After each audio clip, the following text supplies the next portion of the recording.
खुद मझधार में होकर भी जो औरों का साहिल होता है, खुद मझधार में होकर भी जो औरों का साहिल होता है, ईश्वर जिम्मेदारी उसी को देता है जो निभाने के काबिल होता है। हेलो फ्रेंड्स, जय Shri Krishna, Radhe Radhe. Welcome back to my channel. आज हम कहानी सुनने वाले हैं ऋषि भार्गव और उनके शिष्य की, जिनकी जर्नी सचमुच अद्भुत है। तो आइए सुनते हैं। बात बहुत समय पहले की है कि एक ऋषि थे, महान ऋषि भार्गव, और उनके आश्रम में एक बालक पढ़ने आया था जिसका नाम था अहिंसक। और नाम के अनुसार वह बालक बहुत शांत, बुद्धिमान और आज्ञाकारी था। गुरुजन और सहपाठी उससे बहुत प्रभावित थे, लेकिन कुछ ईर्ष्यालु शिष्य अहिंसक के खिलाफ गुरु के कान भरने लगते हैं।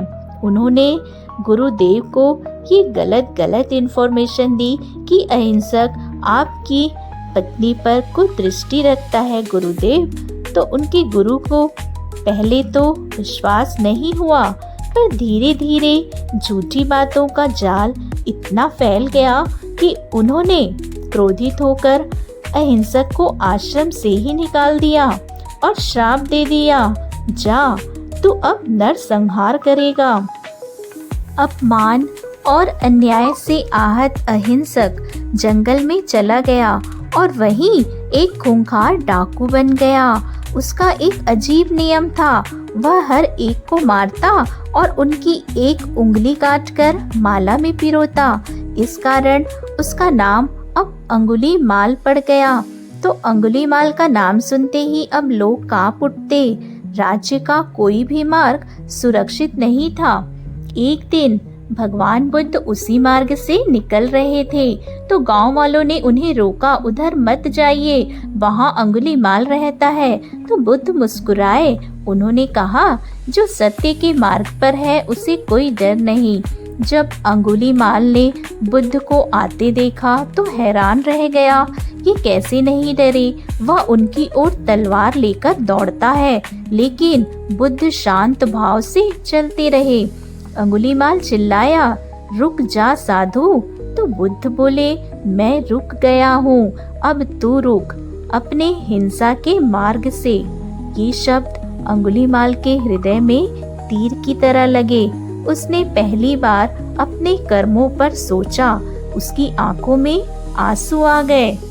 हाथों से तलवार फेंककर डाकू बुद्ध के चरणों में गिर पड़ता है। कहता है, मुझे क्षमा करें, मुझे ज्ञान दीजिए।